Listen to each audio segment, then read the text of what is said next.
Hello and welcome to Graphing Trig Functions Part 4. I've got a pretty busy looking trig function here that we're going to try to graph.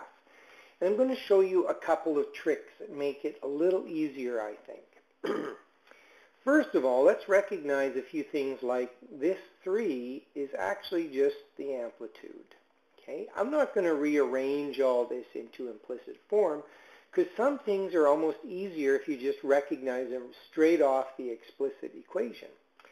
Just like this guy over here, the -1, that is the vertical shift. Now, what I like to do is get these two things out of the way right off the bat. By that I mean, normally when you have a sine graph, okay, the median line is the x-axis, right? So if you took your typical sine equation, it looks something like this. This median line right here is the x-axis. Well, we're going to take that x-axis, the median line, and we're going to shift it down 1 notch. So that's what I'm going to do over here. And I'm going to just mark that with a little dotted line. And that kind of tells me that that's like the spine of the graph. That's kind of the middle of the graph. And it's going to oscillate above and below this dotted line. And it's going to oscillate a distance of +3. So I'm going to go from the median line here up 1, 2, 3. So that gives me a maximum of 2. And it just kind of frames in my entire graph. And from the median line, I want to oscillate down 1, 2, 3. So I have a minimum down at -4. And again, I'm just going to put in some little dotted lines to frame that in. So really, all that's left to examine is this stuff here, and that affects the period and the phase shift. Now, if I look at that stuff, what I should do is I should factor out the 1/2. And that would leave me in brackets with an x minus 2 pi. Otherwise, if I don't do this factoring, I'm going to get the wrong phase shift. So now it's pretty easy for me to look at this and say, well, the period of this thing is going to be the reciprocal of the 1/2, or 2, times the old period, and for sine, that's 2 pi. So that means the new period is 4 pi. So a complete cycle should take 4 pi. And the phase shift of this graph, phase shift, is +2 pi. So we're going to bump the whole thing 2 pi to the right. So what that means is I've got to fit all of this in here. So I'm thinking this would be like maybe a pi and a 2 pi. So I'm going to start my graph at this location, whoops, right here. Okay, this location being 2 pi. Then I want to go to 1, 2, 3, 4 pi's after that to finish the whole thing up. Okay, so that's going to fit the complete cycle. And where are we here? We're actually at 6 pi. All right, now it's really easy because I've kind of built a framework. I can see that, well, it's a sine graph. It starts right on the median line and it ends on the median line. Halfway between them, it's back at 0. And halfway between these two guys, I should be up at the maximum. And halfway between these two guys, I should be at my minimum. So basically, those are the key points. And now what I got to do is carefully try to graph it. Okay, so something like that. And then it's got to come down to this guy here. And there it is. Of course, it does keep going. Not that I'm going to bother, but good enough. So that's not a bad rendition of this particular graph. We can see a maximum here of 2, a minimum of -4. All right, I think that's good enough for that example. What I'm now going to do is another example, but I'm going to work backwards. So we're going to clear off the screen, and I'm going to paste in this graph here. Now, this graph I created beforehand. Our job is to try to get the equation that matches this picture. So a couple of things that I'm going to do right off the bat. Well, whether it's sine or cosine, they all have some sort of an amplitude.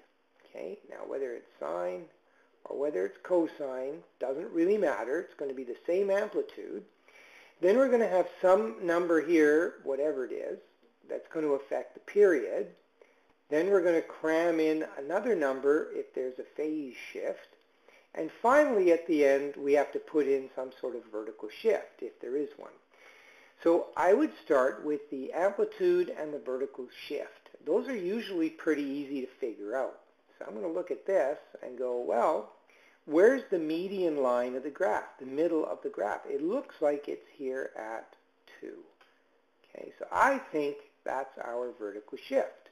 So this should be plus 2. Then how much am I oscillating above or below? Well, it seems like it's a maximum of 4 and a minimum of 0. So that's a total span of 4. And if I average that, I'm thinking this amplitude here is probably about 2. Okay, same thing over here. It looks like it goes down 2. So it's oscillating 2 above and below. So yeah, so there we go. We got that.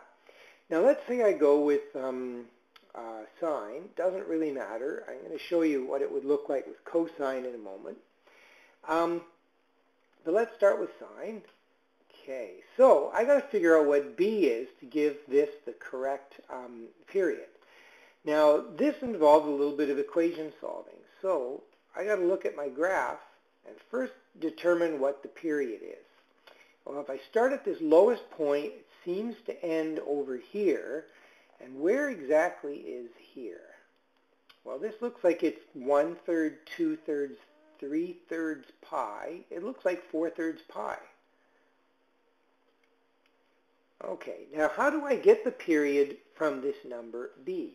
Well, I take the reciprocal of b and I times the original period, which is 2 pi. So this is the equation I'm going to solve for b. So I have 4/3 pi equals 1 over b times 2 pi. Well, how do we solve that mess? Okay, well, first of all, you can divide both sides by pi. Makes things a lot easier. Then you got 4/3 equals 2 over b.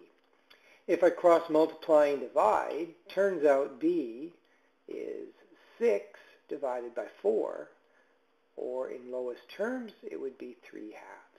So that's the number that goes in here. The only thing left to do is, where are we going to start this thing? Now, if it's sine, you're going to want to start it right here, okay, if you're going with sine. So this would be minus pi by 3, 1/3 pi shifting to the right. Now, keep in mind, I could have gone with cosine. The amplitude wouldn't change. The number that affects the period isn't going to change. The only thing that's really going to change in all of this is how much of a shift do we do. And here, well, we would want to start up here. This is where cosine starts, and that looks like a shift of 2/3 to the right. So this would be minus 2/3 pi. And there is one other option before I quit, and it's actually the easiest of the options.